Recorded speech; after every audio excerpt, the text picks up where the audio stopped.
Hello all, this is Temi of Living Letter Plans, and today I'm going to show you how to create this foolproof weekly spread that will help keep you journaling every day. Now, keeping up with the journal every day can be difficult, so I've created a blog with 10 tips to keep you journaling every day, which you can find along with this video. And during the video I'm going to share some of these tips with you. So I'm going to be using some calligraph pens and a mix of acrylograph pens to create this spread. And first we're going to start by dividing the page in half. It's a very simple split of the page. It's only halfway down the middle that you need to divide, and I'm using the A5 Arch and Olive notebook for this one. So in the top left corner I'm just going to start by adding the monthly title, and then I'm going to start adding some floral designs around the title. If you know me, you know I love drawing florals, and I'm using some of my favourite colours in the calligraph pens. There is a blog available on the Arch and Olive website showing you how I do my floral designs in much more detail, so be sure to check that out. So with this spread, I promise you it really is difficult to make a mistake in the layout, because the only exact measurement is the half page split down the middle. The rest of the design we're going to add as we go.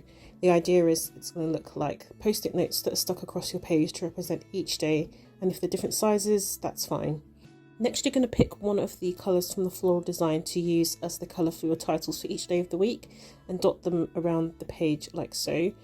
There will be about 3 or 4 days to a page, with space left to add more of the floral design later on.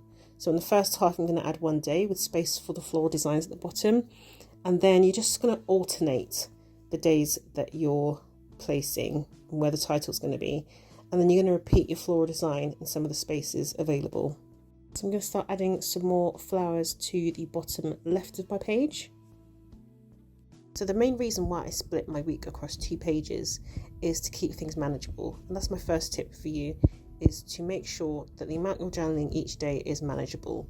Some people like to fill up a full A5 page. I don't have the time to do that, so I know if I only have to fill in a short paragraph each day that I'm going to keep up with it. So this is what your page should look like once you've added your floral designs, and I'm going to use these acrylic day of the week stamps to add my days of the week. Now, I cannot describe for you quite how satisfying this was to do, but these stamps are so cute and they make it really easy and quick to add in your days of the week. So then from the same stamp kit, I'm going to take the days of the week, and I put my days of the week as if there's 2 columns on each page, if that makes sense. So it will go from Monday, the next column Tuesday and Wednesday, all the way through to Sunday. So I'm going to start adding in my post-it note drawings, and my next tip for you is to not be so hard on yourself. Now, I can be a perfectionist, and I know that perfectionism is one of the main killers of bullet journaling. Now you can see here my lines were so wonky, but I really embrace that when I'm bullet journaling. You are creating these spreads by hand, and actually that aesthetic is really hard to imitate. So embrace the mistakes and don't let yourself become too much of a perfectionist. Now I've saved my favourite part till last, which is adding the shading details using my acrylograph pens. So I'll take some colours that are a bit darker than the calligraph pens, and I shade these in, and look at how much of a difference it makes to the floral designs. And then when you're done, you should have something that looks like this, and it's ready for you to sit down and add in some of your daily thoughts.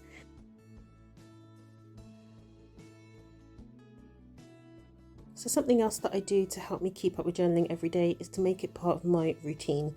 So every evening I make myself a cup of tea, I put some music on, and it's part of my evening routine to sit down, open up my journal and get some of my thoughts down on paper. So try and find something you do every day that you can add journaling to as part of your daily routine. Now, another tip I have for you to help you keep up with journaling every day is to use journal prompts. Sometimes it can be hard to sit down and know what to write, but I've created a free printable of 20 journal prompts that you can print out and keep in your bullet journal to give you ideas for things to write down. And you can find these linked in my 10 tips blog. So I hope you found this video useful. Be sure to check out the blog to see all 10 tips that I have to help you keep up with journaling every day. So I'd love to see your weekly spreads that you create. So be sure to tag us at Arch and Olive, and thank you so much for watching.